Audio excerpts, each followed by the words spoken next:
But and in the end, Matt was a little bit more consistent, day to day.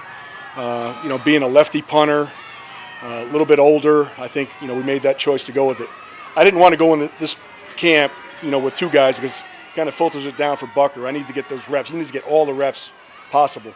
Why do you like the lefty punter? Well, it's a rotation on the ball that returners don't normally see. Now everybody has a jugs machines that's able to turn into a lefty punt, but you just don't see a lot of lefty punters in the league, and they don't catch them a lot. Mostly righties.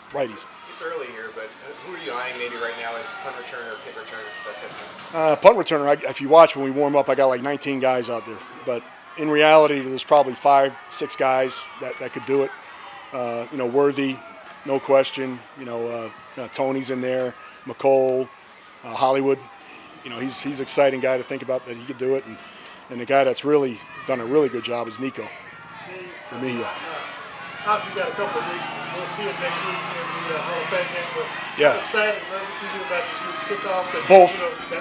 I'm excited and nervous about it. To be honest, we've been working on it a lot. We're going to work on it again tomorrow in practice.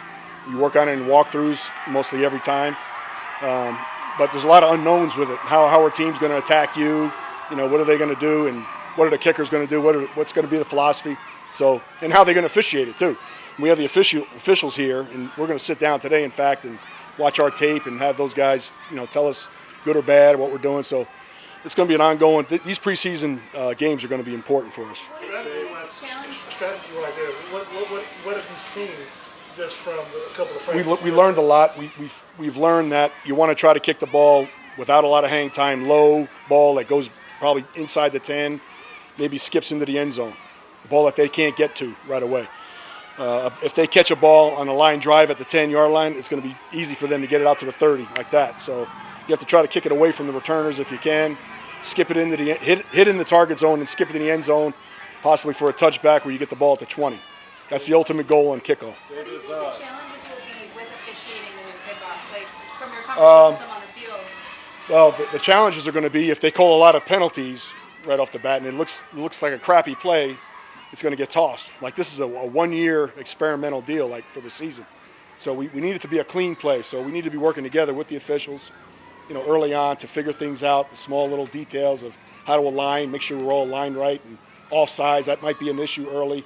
Holding, if there's too many holding calls, it's going to look like a sloppy play. So, all those things will get worked out through the preseason and early in the season too. It's going to be an ongoing deal. The timing right with, because they can't move until the receiver catches the ball or lands on the ground. Is that a challenge to you with false starts? Yes, it is, especially in a regular season game when everything's on the line. You're going to get real antsy to go, but you have to wait till the ball hits the ground or is touched. Go ahead. Choosing who does kick off, how do you prioritize the guy that can tackle versus Bucker's going to be our main kickoff guy. I mean, hands down, he'll be because he can move the ball and do a lot of different things. He's he's our most talented kickoff guy. Other guys that can kick off, Justin, and then Lewis, he'll be able to kick off and be able to cover. So you just want them to just get the ball into the target zone, where you're trying to pin them down there just with a good kick, and you got actually 11 guys cover instead of 10.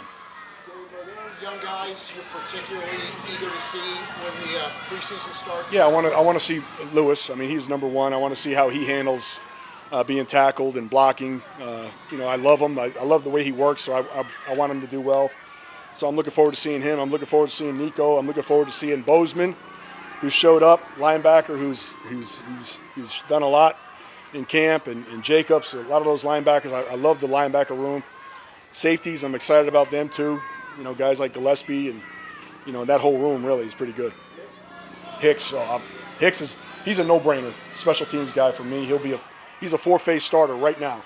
So he's already our PP on the punt team. You notice that. Hey Dave, you still have Harrison, and you guys adjust so well. Like the penalty is only the 30-yard line for a long kickoff. Yeah. Is there potential, you guys, if there's a bunch of crazy returns, so you guys just transition and say? Yeah, if we're not happy with our kickoff coverage, we'll go to that. We're going to do what's best for the team.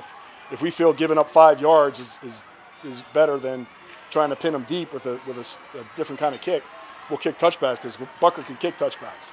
He'll hit it out of the back of the end zone. Do you anticipate that the teams are going to lose games in the first month while they're feeling this thing out? I think the problem is going to be the returns. They have to field every ball now. There's no ball doesn't just die. They have to go down and field it. And the balls that skip, they're going to be hard to handle. There might be some turnovers early. So I mean, you could lose games in this portion of the game, this phase of the game. So teams got to decide what is important, what isn't important. Thanks.